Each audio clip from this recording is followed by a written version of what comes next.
1998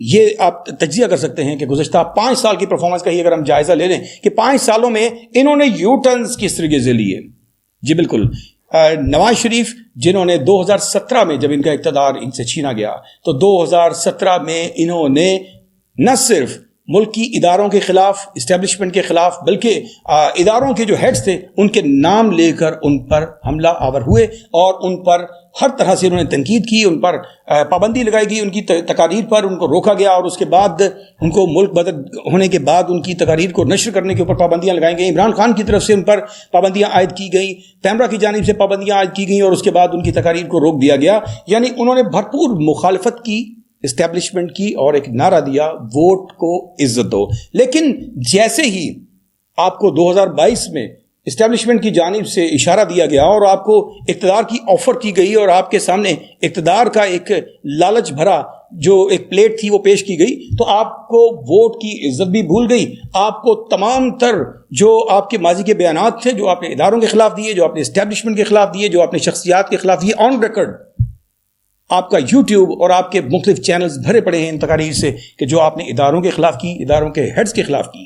اور اسی طرح الٹ میں دیکھتے ہیں تو عمران خان جنہوں نے 2017 ہم 17 سے لے کر 22 تک کا جائزہ لے رہے ہیں تو 2017 سے لے کر بلکہ اس سے پہلے سے لے کر اور 2022 تک مسلسل ایک پیج پر رہے, ایک صفحے پر رہے, ورکنگ کولیبوریشن کی باتیں کی, ادارے کے بارے میں یہ کہا جی کہ ہم لوگ مل کے ملک کی ترقی کے لیے کام کر رہے ہیں اور ایک صفحے پر رہے.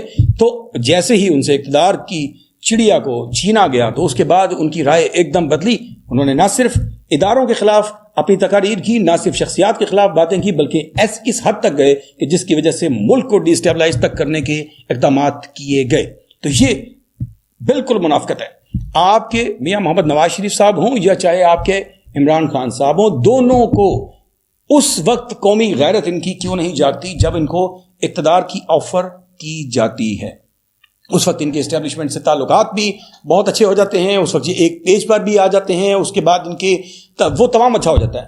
اور آپ کی لیڈرشپ تب ہے کہ جب آپ اقتدار کو ٹھکرا کر اس بات کا اعادہ کریں, اس بات کا عزم کا اعادہ کریں اور اس اقتدار کو ٹھکرا کر یہ بولیں کہ آپ بیچ میں انٹرفیئر مت کریں, اسٹیبلشمنٹ آپ انٹرفیئر مت کریں, مجھے اقتدار نہیں چاہیے, یہ فیصلہ عوام کرے گی. جب شہباز شریف, نواز شریف یا عمران خان کو اقتدار ملتا ہے تو اس وقت وہ ان کی منافقت عیاں ہو جاتی ہے اور وہ ساتھ ہی اس ادارے کے گن گانے شروع کر دیتے ہیں اور جیسے ہی اقتدار چھن جاتا ہے تو اس کے بعد ان کے جو چہرے ہیں وہ ایک دم سے بدل جاتے ہیں اور ایک دم سے یہ بھی بھول جاتے ہیں کہ ملک کی سالمیت اور ملک کی جو تمام بارڈرز کی اور عزت کی جو دھجیاں وہ کس طریقے سے اڑا رہے ہیں اور کس طریقے سے ان کو چلنا چاہیے. ایک نیشنل لیڈر کے طور پر ان کی رسپانسبلٹیز کیا بنتی ہیں, ان چیزوں کو بھی بھول کر وہ اپنا ایک عجیب سا کردار ادا کرتے ہیں. اور میں آخر میں ایک بات کرنا چاہوں گا کہ ہمارے یہ تمام لیڈرز جو ہیں بڑی حیرت انگیز طور پر نیلسن منڈیلا کا نام لیتے ہوئے اکثر نظر آتے ہیں. نیلسن منڈیلا کہ یہ مثالیں دیتے ہوئے نظر آتے ہیں. عمران خان صاحب کو آپ نے اکثر ان کی تقاریر میں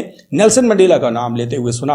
ایون کہ شہباز شریف نے بارہا دفعہ شہباز شریف صاحب نے بھی اس نام کو ریپیٹ کیا. تو آپ لوگ جانتے ہیں آپ اس ڈیموکریٹک ایرا میں کس کا نام لے رہے ہیں, آپ کس کا نام لے رہے ہیں. آپ جانتے ہیں کہ اس شخص نے لیڈر بننے کے لیے, سیاستدان بننے کے لیے نہیں, نیلسن منڈیلا نے لیڈر بننے کے لیے 27 سال جیل کاٹی. 27 سال میں سے 18 سال کی جیل تھی وہ رابن آئی لینڈ کی جو جیل تھی پریزن, اس میں انہوں نے 18 سال گزارے جس میں نہ وہ شخص سیدھا کھڑا ہو سکتا تھا کہ اوپر جو چھت تھی وہ بہت کلوز تھی, اور نہ ہی وہ سیدھے سے لیٹ سکتا تھا کہ اتنا چھوٹا سا پریزن تھا. اور اس کے اندر, اس جیل کے اندر کوئی چارپائی نہیں تھی, کوئی واش روم نہیں تھا.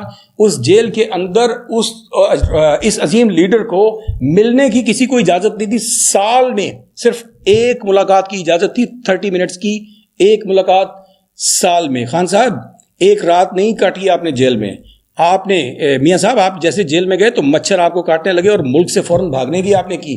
جیل کاٹی انہوں نے, اور وہ جیل میں آپ کو وہ بتا رہا ہوں کہ جس جیل میں ان کو لیٹنے کی جگہ نہیں ملتی تھی, ان کو واش روم نہیں ملتا تھا, ان کو ملاقات کے لیے سال میں 30 منٹس آن ریکارڈ ہے, کوئی ایک چیز بھی آپ چیک کریں. اور تو اور 30 منٹس کی ملاقات کے علاوہ صرف سال میں ان کو 2 لیٹر یعنی 6 ماہ میں 2 خط لکھنے کی اجازت تھی. آپ اندازہ لگائیے کہ کس قدر سخت جیل انہوں نے 27 سال نیلسن منڈیلا نے کاٹی، اور کاٹنے کے بعد وہ بنے ساؤتھ افریقہ کے ہیرو، اور ہیرو ہی نہیں president of South Africa, and آج تک ان کو ایک ہیرو کے طور پہ مانا جاتا ہے. آپ لوگ نواز شریف صاحب، عمران خان صاحب، آپ لوگ نیلسن منڈیلا کا جب نام لیتے ہیں تو شرم نہیں آتی آپ کو؟ کیا آپ کا اس شخص کے ساتھ کوئی لیول بنتا ہے؟ کیا آپ لوگ 27 گھنٹے جیل کاٹنے کی طاقت رکھتے ہیں؟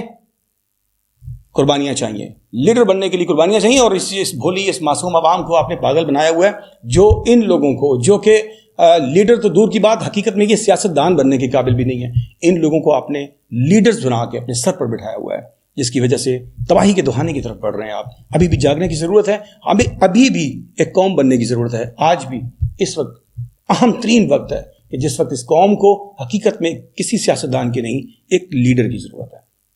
اپنے میزبان ڈاکٹر فیصل جہاں کو دیجیے اجازت آج کے پروگرام سے. اللہ نگہبان.